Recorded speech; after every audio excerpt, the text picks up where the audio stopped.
Le PIB, hein, le PIB, c'est la richesse d'un territoire qui a 4 composantes. Hein. Donc ce PIB, c'est la consommation des ménages, ça va être la consommation des administrations publiques aussi, hein, très important, et l'investissement, donc l'investissement des entreprises, des administrations et des ménages.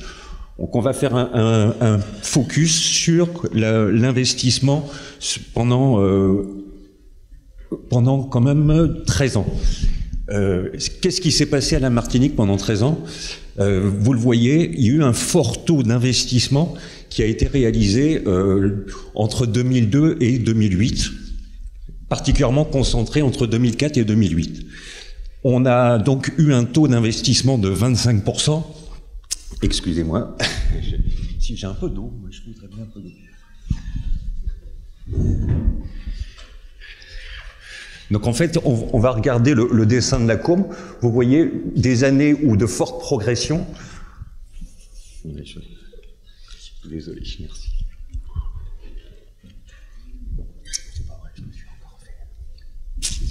Une forte progression avec un taux d'investissement de 25%. Il faut savoir qu'en métropole, en général, c'est 20%. Donc on a eu une croissance qui a été vraiment tirée par l'investissement. Et puis, voilà, l'année 2009, les crises qui font qu'on a perdu 25% d'investissement. Donc j'ai oublié de rappeler que ce sont des flux annuels d'investissement qui sont présentés.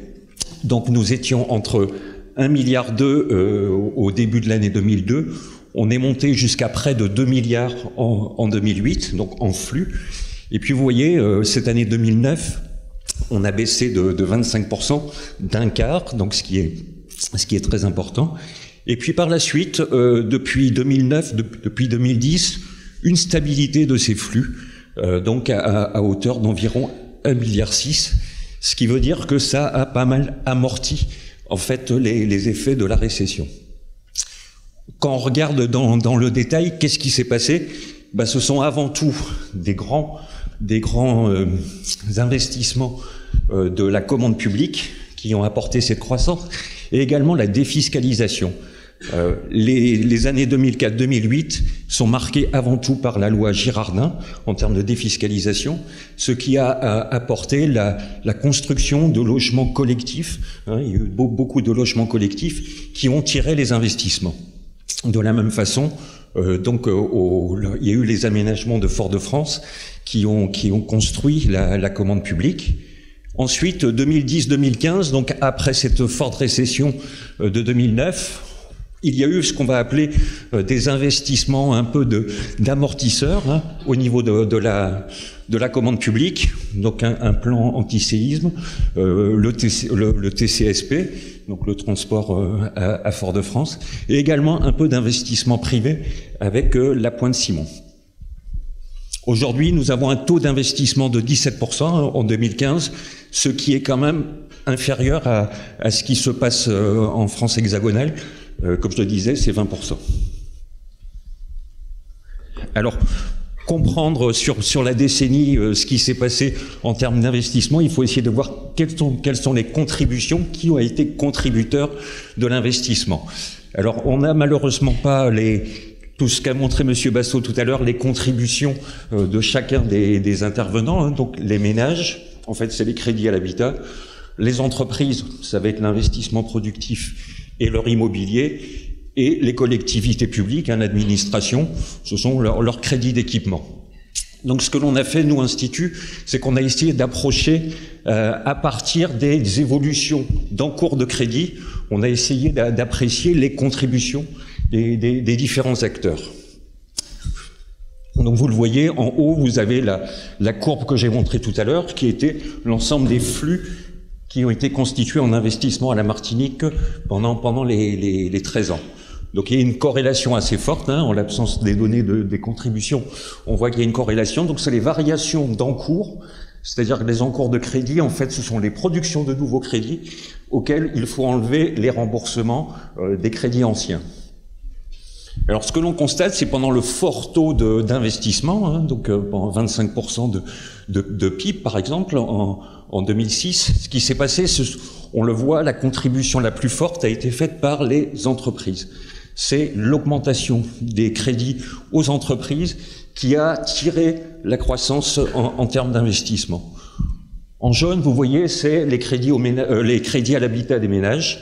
Également, et ça a été pas mal soutenu entre 2006 et 2008, une bonne proportion. Et puis en rouge, vous avez les administrations, donc l'investissement des administrations. Alors ce qui est assez remarquable dans ce graphique, c'est que passé 2008, eh ben, vous voyez, il n'y a plus aucune contribution du bleu, de l'investissement des entreprises. Ce qui s'est passé, ça on l'a vu tout à l'heure, avec la loi Girardin, donc on a tiré sur le logement collectif en particulier, et puis arrive la crise, bien sûr un attentisme des chefs d'entreprise, mais également donc les modifications de la défiscalisation avec la LODEOM, qui font que pendant, et ça en préparant cette intervention, j'ai été frappé. Vous voyez, pendant 4 voire 5 ans, il n'y a quasiment plus eu d'évolution des encours entreprises privées, et donc là, il y a eu un assèchement du moteur.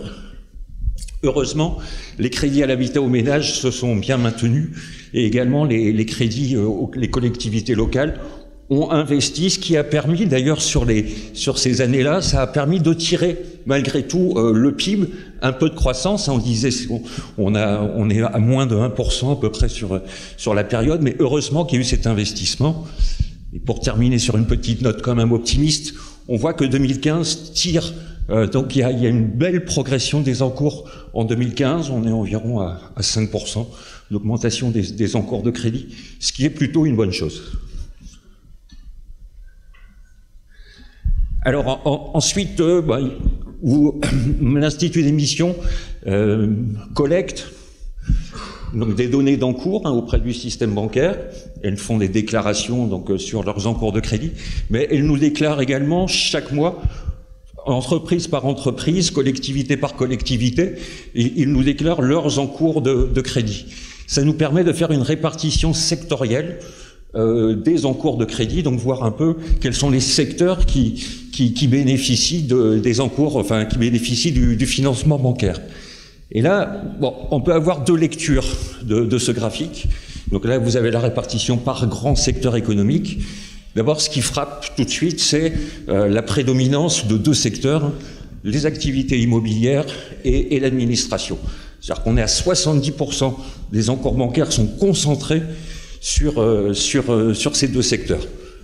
Alors la lecture un peu optimiste, ce serait de dire ça s'est un peu déformé en l'espace de 10 ans, c'est-à-dire que la part